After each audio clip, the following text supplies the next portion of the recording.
எனக்கெல்லாம் வந்து பார்த்தீங்கன்னா, நண்பர்கள்லாம் உயிரு. அவரு அப்படித்தான் இருந்திருக்காரு. அத வந்து என்னால கனெக்ட் பண்ணிக்க முடியும். நம்ம ரொம்ப அடிபட்டு வந்துட்டோம். விஜயகாந்த் மாரி வந்து சின்ன வயசுல சாப்பாட்டுக்குலாம் இருந்து நம்ம அப்படி வரல. நம்ம பட்டது இன்னும் ரொம்ப கொடுமையான வாழ்க்கை. சரியா? நம்ம அதனால வந்து நம்மள மாரி இருக்கிறவங்களுக்கு ஹெல்ப் பண்ணணும்னு வந்தது தான். எல்லாத்துக்கும் நல்லதா கஷ்டப்பட்டுட்டோமே அப்படின்னு ஹெல்ப் பண்ண ஆரம்பிச்சது தான் இந்த இடத்துக்கு வந்திருக்கு. அப்புறம் இன்னொன்னு வந்து என்னன்னா, நண்பர்களுக்கு வந்து அவ்வளோ ஸ்பேஸ் இருந்துச்சு லைஃப்ல.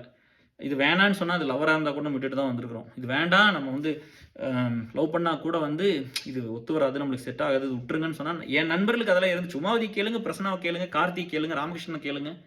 என் லைஃப்ல டெசிஷன் பூரா அவங்க தான் எடுத்தாங்க. உங்களுக்கு இந்த பொண்ணு தான் கரெக்ட்டா இருக்கும். வேணாம்ப்பா, நம்ம ஏற்கனவே கஷ்டப்பட்டோம் அப்படிலாம்.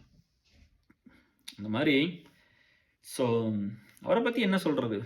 அவர பத்தி வந்து தயவு செஞ்சு அந்த மாரி பண்ணாதீங்க. நான் இப்பவும் நெறைய பேர் பண்ணிட்டே தான் இருக்கிறீங்க. நல்லவங்கள பத்தி ஒரு கமெண்ட் பண்றத நிறுத்திருங்க. சோசியல் மீடியா உங்க இப்போ இந்த உடம்புல வந்து சாப்பிட்டு ரத்தம் ஊறுனா தானே வந்து பேச முடியும். ஆனா, இது ரொம்ப நாளைக்கு நான் பண்ண முடியாது. கரெக்ட்டா? அப்ப எல்லாத்தோட டைம் லிமிட்டெட். போய் அவன் அவன் வேலைய பார்க்கலாம். முடிஞ்ச ஒரு நல்லத பண்ணலாம் யாருக்காவது. இந்த மாரி ஒரு வொர்க்க நம்ம பண்ணவே வேண்டாம்.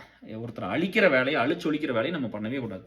அதத்தான் வந்து நம்ம இவ்வளோ தூரம் பண்ணிட்டோம்னு எனக்கு ரொம்ப கவலையா இருக்கு. அவர பத்தி நெனச்சா நல்லத விட இந்த எமோஷன் தாங்க பெருசா இருக்கும்.